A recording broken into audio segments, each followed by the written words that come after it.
Hello Internet. As usual, I've filmed a whole lot of stuff and not got around to editing it, so this collection of random clips goes back a month or two maybe, way too long anyway. I'll try and edit everything together into some sort of video.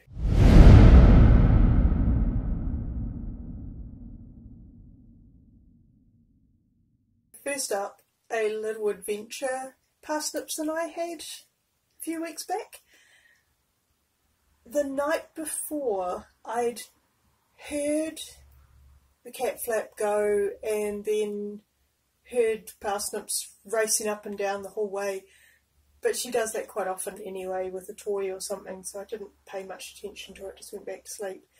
And then in the morning I went into the kitchen and a rat ran across the room, so I'm guessing that the noise the night before was her bringing it in. It established itself in the back of the cupboard and Parsnips and I tried to get it out. What's in there, kitten? There is a giant rat that you brought in, isn't there? I would like you to catch him, please, and take him out again. I suspect you might have found him.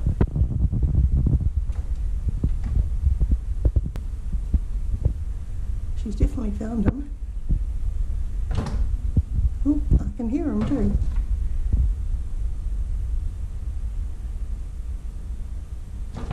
I know this is cruel, but I don't have any traps and I don't know how to get him out otherwise, so it's like, put the cat in the kitchen and see what happens.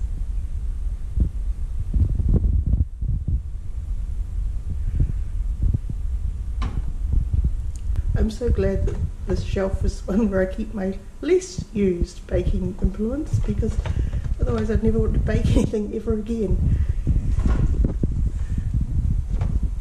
I'm getting too ready to run if he comes to my toes. Good girl. Move some more things. Yes. Yes. That's a rat. Can you like attack it now, please? I didn't scream. I didn't scream. Go for it.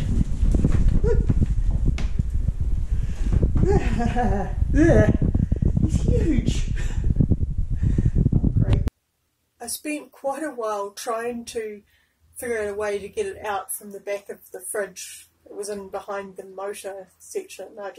There was no way of getting in there without dismantling the entire fridge. And anyway, I was about an hour late for work by that point. So I shut the kitchen up so at least it couldn't get into any other rooms. And went to work, and at lunchtime went and bought some rat traps and put them down that night. And no success. So the next day, on very good advice from Mum, I locked Parsnips in the kitchen with the rat and propped the cat flap open, which goes off the kitchen. And when I came home that night, there was no more sign of the rat, so presumably he got frightened enough to jump out the cat flap, and you can see from that video how high he could jump, so that does seem pretty likely. And then I spent several days scrubbing the kitchen because the rat had been everywhere and it was rat poo all over the kitchen. It's now the cleanest it has ever been.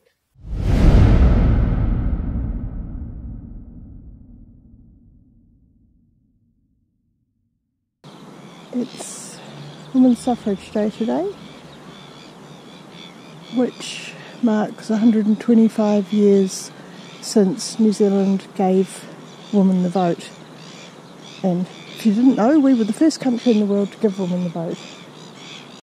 One of our postgrads is the president of FemSoc, so I'd promised her to help hang posters and balloons around the campus as part of a Suffrage Day scavenger hunt.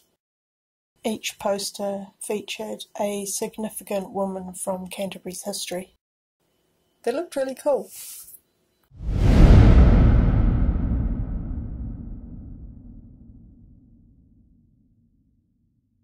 Saturday morning, I've got nothing particular planned for the weekend. It's a really lovely day and the buses are free today because it's a car free day or public transport day or some day, and so they've decided to make the buses free, which is cool. Actually, it's a nice day. I kind of feel like just going for a walk rather than taking a bus, but maybe I want to go up to Papanui, so I might walk up there, and I also want to go to Riccarton, so I might walk until I get bored with walking or my legs get tired, and then catch buses from there. So yeah, I might take my camera on my geeky hat camera along and see how the day goes.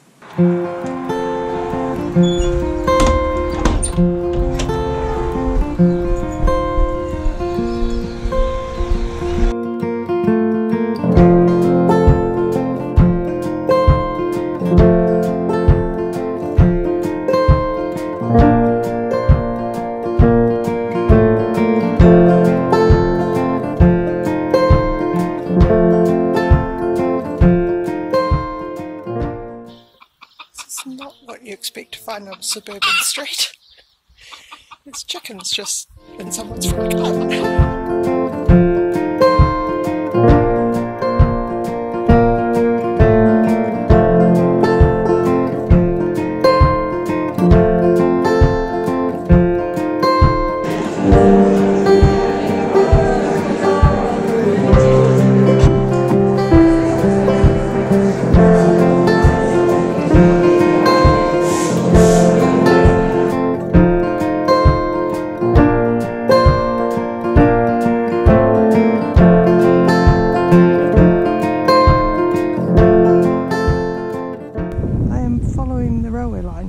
There's a walkway which basically follows the railway line from Papanui to Riccarton, and I'm going to follow it because it's a really nice walk.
The other day I went to a quilt show held by the Canterbury Patchwork and Quilters Guild. It was a great place to get some inspiration for my next quilts. Not that I need more inspiration, I've already got a long list of ideas I want to try out. I spoke to one of the organisers and she said that they encourage all their members to take part in the show, whether they're really experienced or just beginners, because they want everyone to have that opportunity. And there was a lot of different skill levels on display because of that. Some incredibly elaborate ones and some that I thought, oh yeah, I could do that, or even, hey, I'm better than that now. And some using techniques that I really want to learn. So it was great to better see them, look closely at how they were done. This was fun. All the don't touch signs were quilted and all different. This one was definitely outside my skill level. It's all hand quilted. I couldn't even achieve that quality of quilting with a machine. Every stitch is so even, it's just amazing. You might recognise some of these fabrics. These are the same fabrics I'm using for my block of the Whenever quilt. Totally different effect using them this way though. This quilt was made entirely from silk ties, It's a really lovely effect, the shininess of the silk. I laughed when I saw this one because I've actually seen the online tutorial. It's a Missouri Star Quilting Company pattern. So I really enjoyed the show.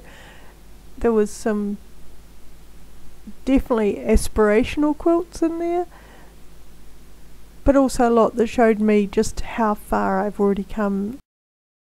And as predicted, my list of things I want to try out is way longer now than it was before I went.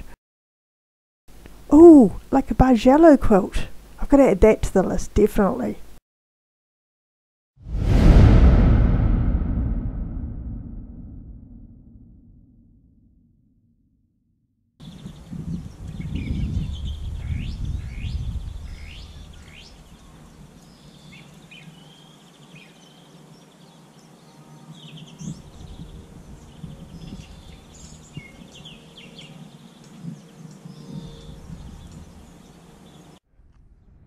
Part of what I'm doing at work at the moment is building an app for a major research project which is looking at people's memories and stories about the residential red zone.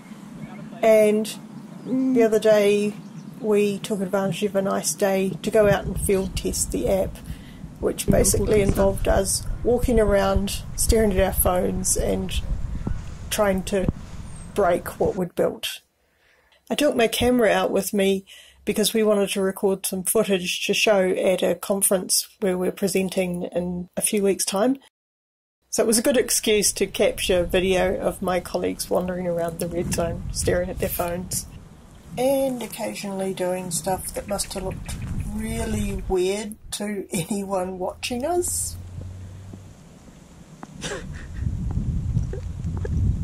This is totally for my YouTube and not for the official video. Staff attempting to write their names using GPS.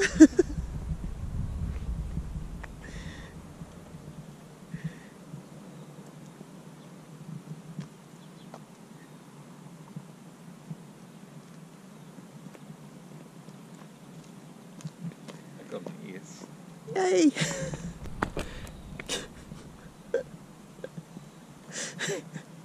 I really hope someone's watching this from somewhere.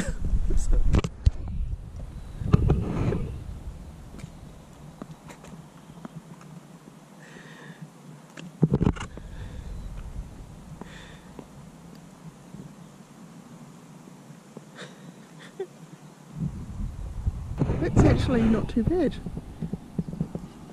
Well done. That's pretty good.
It seems to be the time of fairs and festivals in Christchurch at the moment. There's been so many different festivals on.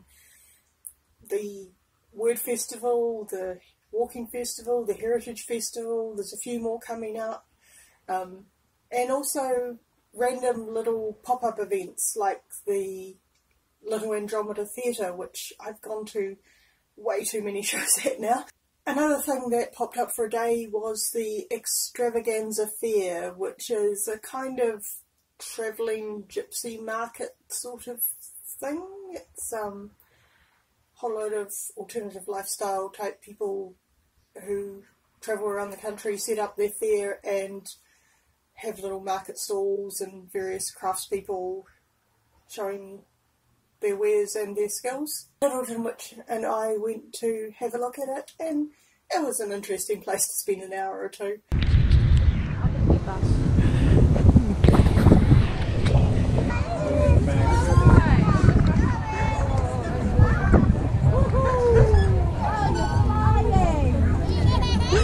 She must get really strong leg muscles. Yeah. This is a witch looking very covetous. Do you want to put another colour on this? Yeah, we're going to put yellow on there. And I'll just get that through that. Okay, sweetie, we'll start with you.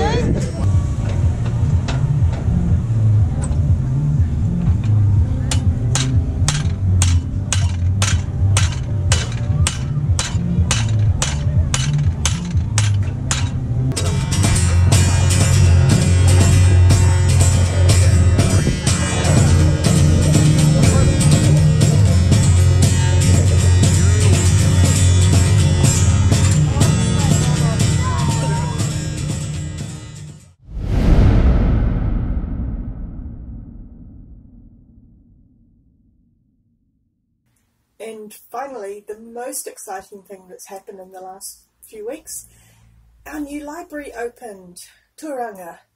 It's a replacement for the old Central Library, which was damaged in the earthquakes, and then they decided to knock down anyway because it's where the convention centre's going. And for the last 7.5 years, we've been making do with suburban libraries and a couple of little temporary libraries in town, and they've all been very small and not had the full array of books because most of the books have been in storage. And it's something that a lot of Christchurch have been really looking forward to having a library again. And finally it opened. We've got this amazing 4-storey library right on the square. It's got everything. It's got books, which, you know, that's pretty impressive for a library. It's also got things like a Lego imagination station for the kids to play in. It's got a recording studio. It's got a sewing room. It's got all the genealogy and archive stuff is actually out on the main floor rather than being hidden away in a back room like it used to be. It's got 3D printers, it's got a cafe, it's got a rooftop garden. It's just a really beautiful building, and it's a great sign that the City Council are actually invested in the library system, which is not always the case in every city. This is our beautiful new Central Library, open today.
that's what I've been up to for the last, it's probably a couple of months now, because I keep filming more stuff and then not having time to edit this video together, so then I take longer editing the video, so then I film more stuff, which means I have to edit more stuff into the video.